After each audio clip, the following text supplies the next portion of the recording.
여러분 반갑습니다. 말씀의 빛 성경 강의 시간입니다. 우리가 역대하 말씀 묵상하고 있는 중입니다. 이번 기회가 저는 매우 좋은 기회라고 생각을 합니다. 사실 우리가 성경 연구를 개인적으로 하기가 쉽지 않습니다. 특별히 이런 큰 덩이 이 역대기를 공부하는 거 개인적으로 쉽지 않습니다. 이미 5월, 6월에 역대상을 제가 다루었습니다. 필요하신 분은 이 유튜브에 올라가 있으니까 차근히 한번 살펴보시길 바랍니다. 역대상에서는 주로 이 다윗에 대한 기사였죠. 역대하는 솔로몬으로 시작됩니다.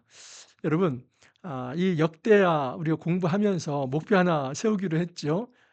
이 유다의 왕들 이름을 한번 외워보는 겁니다. 마치 조선왕조 우리 왕들 이름을 우리가 외우지 않습니까? 그러듯이 한번 유다의 왕들을 외워보는 겁니다.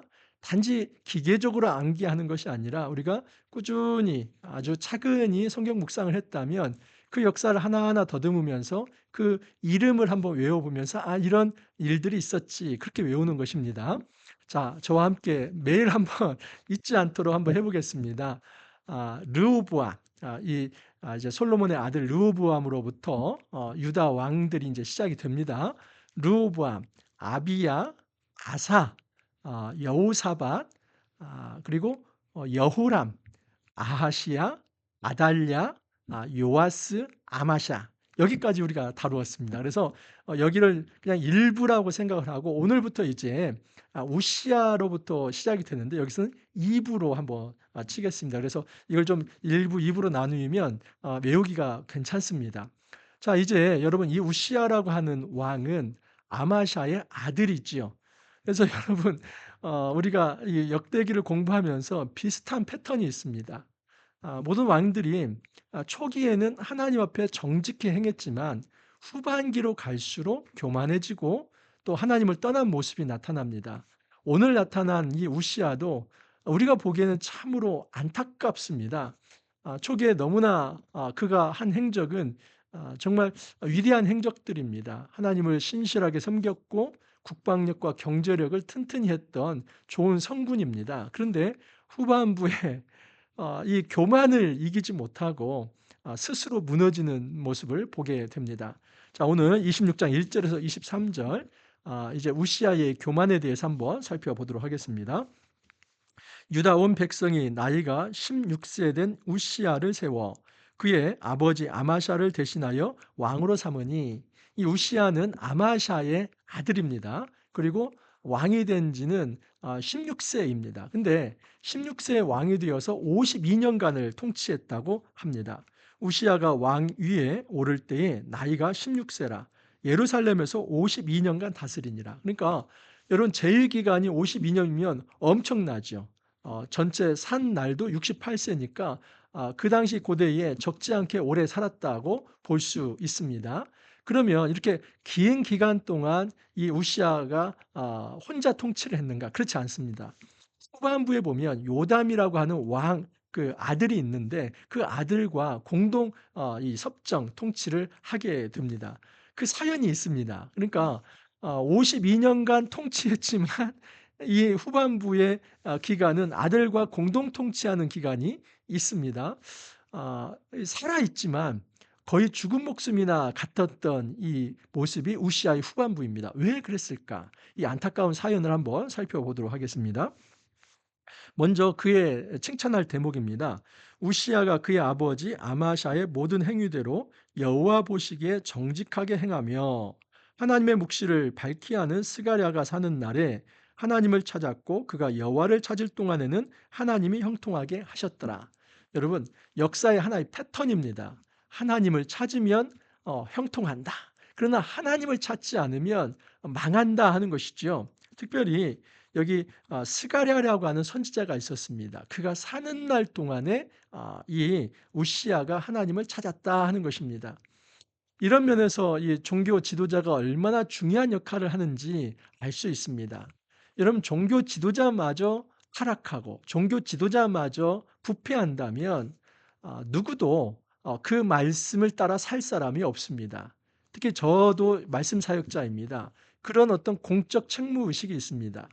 내가 개인적 사생활만 잘하는 것이 아니라 내가 하나님 앞에서 거룩하게 이 공동체를 잘 이끌어가는 이 삶은 결국 하나님 나라를 확장시키는 일이며 많은 사람들에게 생명과 평화를 선사하는 큰 유익이 되는 가치 있는 삶이다 생각을 해서 제 자신을 좀 더 책임지라고 하나님 말씀 앞에 엎드리려고 노력을 합니다. 여러분 말씀 사역자가 이렇게 살아야지요. 우리는 작은 말씀 사역자들입니다. 가정에서 또 직장에서 하나님께서 보내신 이 제사장들이고 작은 선교사들입니다.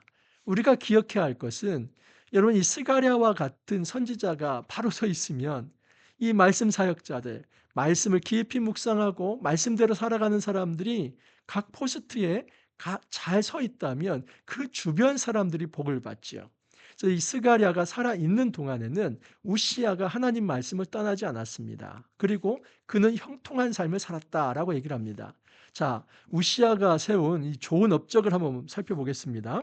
우시야가 나가서 블레셋 사람들과 싸우고 가드 성벽과 야분의 성벽과 아스돗 성벽을 헐고 아스돗 땅과 블레셋 사람들 가운데에 성읍들을 건축하며 이 여러분 블레셋과 이스라엘 사이에는 기나긴 전투가 있습니다. 이 필리스틴 오늘날 팔레스타인이죠. 그래서 이 팔레스타인이라는 말이 이 블레셋 필리스틴에서 옵니다. 여러분 지금도 이스라엘과 이 팔레스타인 사이에 갈등이 있지 않습니까? 이 한 3,000년 전 이전에 이런 갈등이 있었다는 겁니다. 블레셋과 이 필리스틴, 블레셋과 유다 간의 갈등이 있었는데 이 우시야 시절에는 그 블레셋을 압도했습니다. 그래서 우시야 기간에는 국방력이 튼튼하고 또 이제 전쟁에서 승승장구해서 이 유다가 굉장히 대외적으로 강력한 나라로 세워지고 있다 하는 사실을 알 수 있습니다. 하나님이 그를 도우사 블레셋 사람들과 구르바을에 거주하는 아라비아 사람들과 마온 사람들 치게 하시니라. 블레셋뿐만 아니라 구르바을에 거하는 아라비아 사람들까지도 치게 했다. 근데 이것을 하나님이 도우셨다라고 얘기를 합니다. 그러니까 여러분 우시야가 말년까지 그가 실패하지 않는 딱 하나의 비결이 있었습니다. 그것은 내가 잘나서 이긴 게 아니라 하나님이 승리케 하셔서 내가 지금 이렇게 승승장구하고 있다. 이 사실만 안다면 여러분 우시야는 실패하지 않았을 것입니다. 근데 우시야가 나중에 교만해졌다는 것은 자기 힘이 강하다고 생각을 한 겁니다. 내가 잘났다. 하나님이 도우셔서 그렇게 승리하셨음에도 불구하고 내가 다른 왕들보다는 좀 능력이 있고 내가 술수가 있고 뭔가 내가 잘하는 부분이 있어서 이렇게 위대한 나라가 이루어졌다. 그렇게 스스로 자만에 빠지는 것이지요. 이 교만은 여러분 해답이 없는 질병입니다. 우리가 교만의 질병에 한번 걸리면 정말 해답이 없습니다.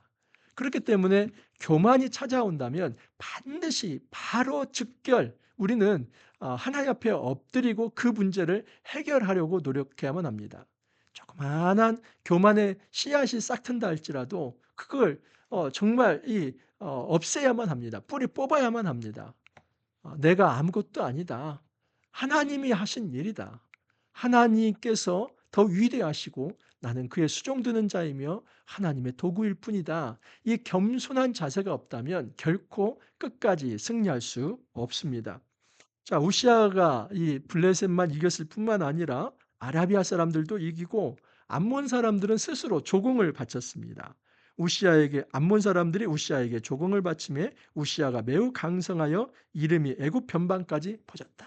그러니까 그 당시에 강대 제국인 이 이집트도 이 우시아 시대에 함부로 넘볼 수 없을 만큼 강력해졌다라고 얘기를 합니다.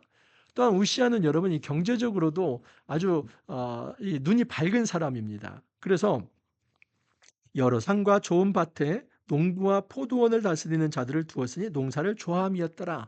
그래서 이 농업을 일으킵니다.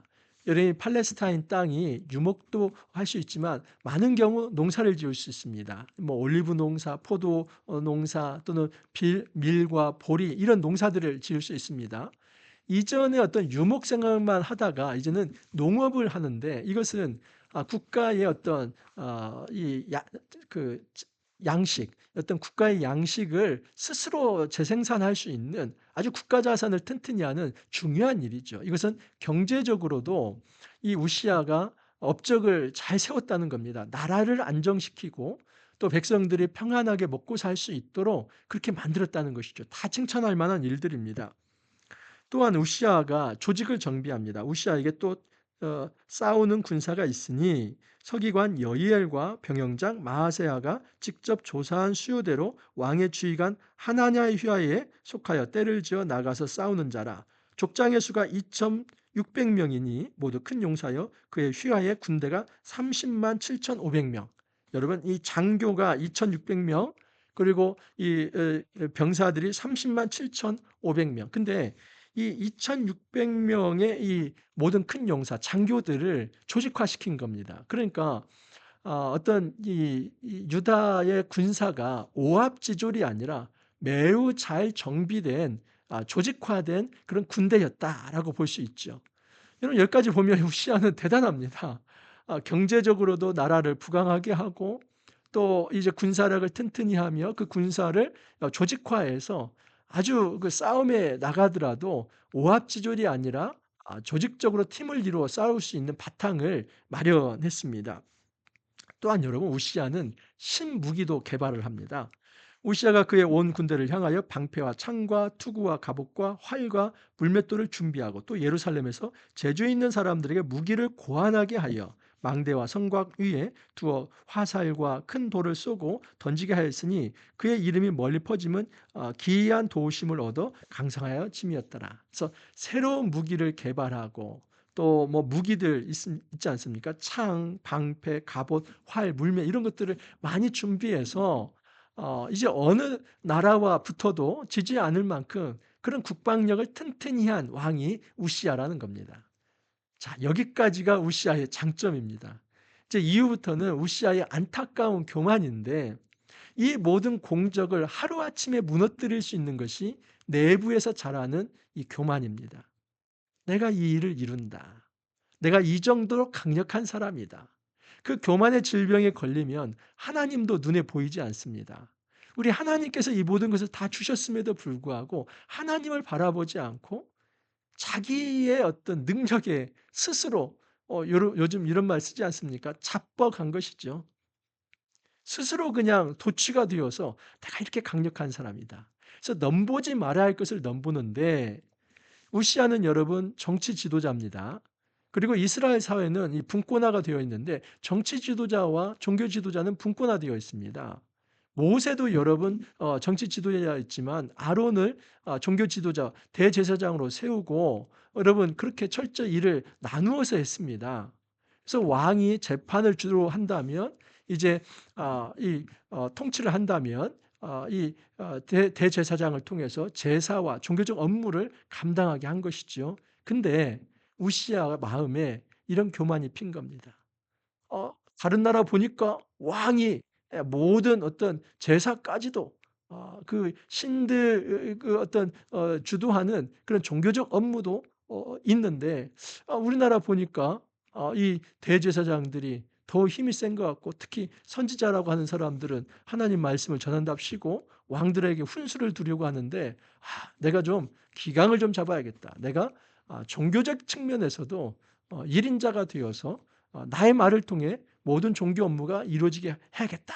그런 어떤 심산이 있었던 겁니다. 그래서 대제사장만 이 어떤 제사장만 분향을 할 수 있는데 그 분향을 지금 이 우시아가 직접 하려고 한 겁니다. 이것은 월권 행위이고 자기 분수를 모르고 주제를 모르는 행동이라고 볼 수 있습니다. 그가 강성하여짐에 그의 마음이 교만하여 악을 행하여 그의 하나님 여호와께 범죄하되 곧 여호와의 성전에 들어가서 향단에 분향하려 한지라. 이거 작은 사건 아닙니다. 분향은 반드시 제사장만 할 수 있습니다. 그런데 왕이 그 제사장을 대신하려고 한 겁니다. 이것은 이 종교적 지도자의 권위를 무시할 뿐만 아니라 하나님 앞에까지 도전한 것이죠. 왜냐하면 이 법도는 하나님께서 모세를 통해서 주신 율법으로 주신 건데 그 법을 어기려 한 것입니다. 이런 죄는 여러분 높이 오르고자 하는 마음, 인간의 탐욕과 교만입니다. 하나님 앞에서조차도 그가 더 위에 서려고 하는 그런 어떤 못된 교만과 탐욕이라고 볼 수 있습니다. 화들짝 놀란 이 대제사장이 이제 레위 사람들 80 명을 대동합니다. 자, 한번 보십시오. 제사장 아사라가 여호와의 용맹한 제사장 80 명을 데리고 그의 뒤를 따라 들어가서, 그래서 80 명을 대동해서 이렇게 하시면 안 됩니다. 이제 시위를 하는 거죠. 제사장 무리가, 제사장 노조가 이제 시위를 하는 겁니다. 왕이 높으신 분입니다. 하지만 이것은 왕이 하실 일이 아닙니다. 간곡하게 부탁을 했습니다. 하지만 우시아는 그 말을 듣지 않습니다. 우시아 왕 곁에 서서 그에게 이르되, 우시아여, 여호와께 분향하는 일은 왕이 할 바가 아니요 오직 분향하기 위하여 구별함을 받은 아론의 자손 제사장들이 할 바니 성소에서 나가소서. 왕이 범죄하였으니 하나님 여호와께 영광을 얻지 못하리이다. 당장 나가십시오. 이 일은 제사장들의 업무입니다. 이렇게 강행을 하면 하나님께 영광을 돌리는 게 아닙니다. 간곡하게 부탁을 했습니다. 그런데 우시아가 손으로 향로를 잡고 분향하려 했습니다. 고집이 있죠. 자기 아집입니다. 내가 누군데 너희들 말 듣지 않겠다. 내가 직접 분향하겠다. 강행을 한 겁니다. 이것은 하나님 앞에서까지 도전을 한 것이죠. 이 상황을 누가 막을 수 있습니까? 여러분, 제사장들은 80명이 된다 할지라도 군사를 앞세우고 와서 분향하겠다고 하는 왕을 어떻게 막을 수 있습니까? 이런 상황에서는 막을 수 있는 분은 딱 한 분밖에 없습니다. 우리 하나님입니다. 하나님이 우시아를 쳐서 그의 이마에 나병이 피게 합니다.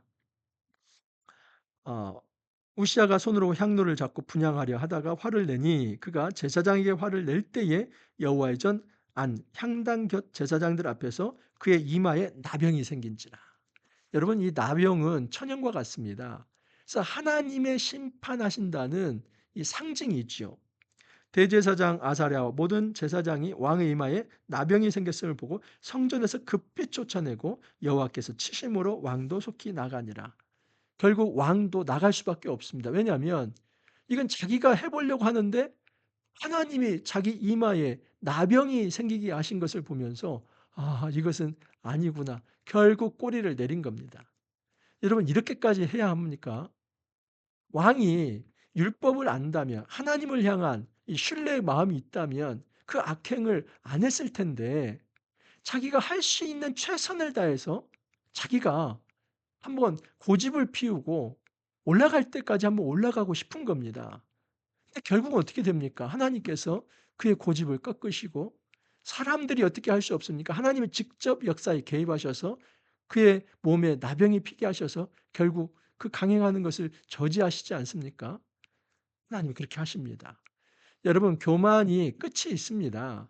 교만한 사람, 이 세상에서 교만한 사람, 저 사람은 끝이 없고 저런 막강한 힘을 가지고 교만하지만 저렇게 무력으로 우격다짐하면 누가 맞설 수 있나 생각할 텐데, 하나님께서 그의 마음으로부터 무너뜨리시고 때로는 몸에 손을 대시면서 결국 무너지게 합니다. 교만은 패망의 선봉입니다. 어떤 교만한 자도 스스로 일어설 수 없습니다. 여호와께서 치심으로 왕도 속히 나가니라. 우시아 왕이 죽는 날까지 나병 환자가 되었고 나병 환자가 되매 여호와의 전에서 끊어져 별궁에 살았으므로 그의 아들 요담이 왕궁을 관리하며 백성을 다스렸더라. 이 레위기 11장에서 15장이 이 어떤 정결법인데, 거기에 짜라트라고 하는 이 나병, 엄밀히 말하면 이것은 오늘날 한센병이라기보다는 악성 피부병입니다. 근데 그것은 하나님께서 이제 거룩하지 못한 것, 이 정결하지 못한 대표적인 것으로 여깁니다. 그래서 이 부정한 자는 절대 성전에 들어올 수 없습니다. 이 부정한 자가 왕직을 제대로 수행할 수 있겠습니까? 이 부정한 자는 마치 전염병과 같은 것이기에 이 나병이 걸린 사람은 반드시 격리 조치를 해야만 합니다. 그러니까 이 우시아, 특히 이 그의 인생 말년 대부분을 어찌 보면은 격리된 상태에서 살고, 왕직은 죽지 않았으니까 왕직은 유지하지만 그의 아들 요담이 통치를 하면서 이 공동 통치를 하게 되는 겁니다. 하지만 말이 공동 통치이지 나머지의 시간은 그냥 죽음을 갉아먹는 그런 시간이다라고 볼 수 있습니다. 사람이 이렇게 한순간에 무너지는 것입니다. 아무리 그가 큰 업적을 세웠다 할지라도 나라를 부강하게 하고 국방력을 튼튼히 하며 모든 조직을 재정비하면서 흔들리지 않을 것 같이 그렇게 좋은 업적을 쌓아왔지만 마음속에 피는 이 교만을 어 통제하지 못한다면 그는 완전히 뿌리부터 다 흔들려서 무너질 수밖에 없다는 겁니다. 너무나 안타까운 것은 여러분 이 우시아는 죽어서도 격리가 됩니다. 우시아 남은 시종 행적은 아모스의 아들 선지자 이사야가 기록하였더라. 우시아가 그의 조상들과 함께 누움에 그는 나병 환자라 하여 왕들의 묘실에 접한 땅 곧 그의 조상들의 곁에 장사하니라. 그의 아들 요담이 대신하여 왕이 되니라. 그러니까 왕실의 묘실에 들어가지 못합니다. 왕들의 묘실에 들어가지 못하고 그 왕들 묘실 옆에 따로 이제 아, 그 무덤자리를 마련을 합니다. 죽어서도 격리가 되는 겁니다. 그래서 여러분 자기 분수를 모르고 자기 주제를 모르고 넘보지 말아야 할 것들을 넘보는 것이 얼마나 큰 교만인가 하는 것을 본문에서 말씀하고 있습니다.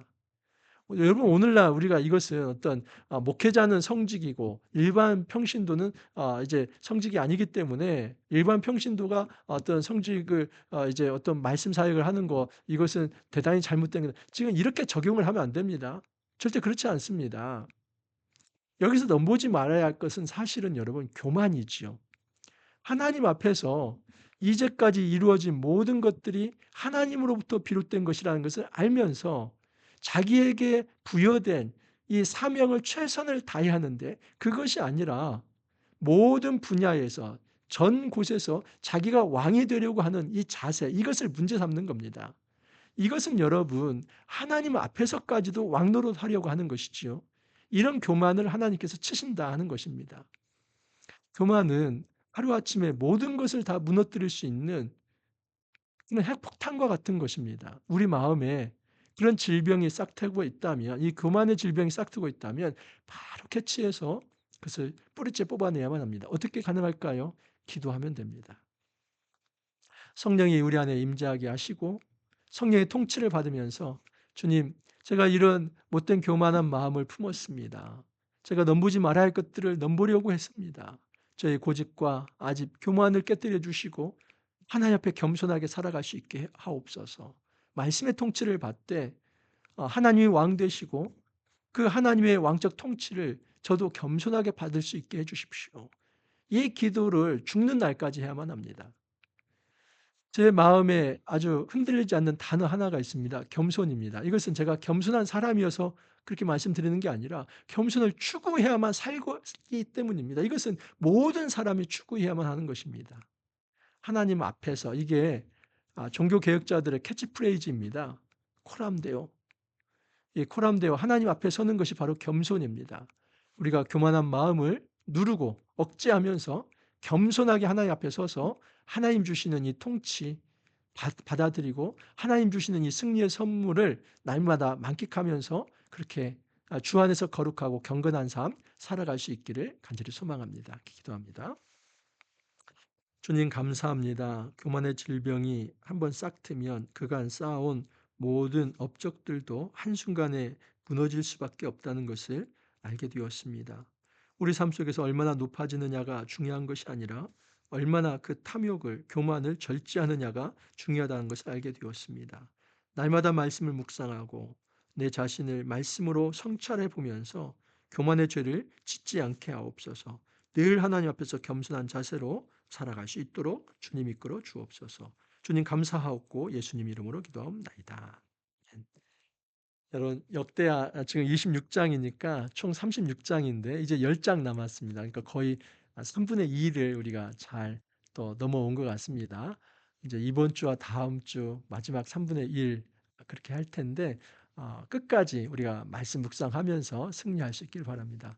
오늘 하루도 여러분 화이팅 하시고 또 내일 찾아뵙도록 하겠습니다. 감사합니다.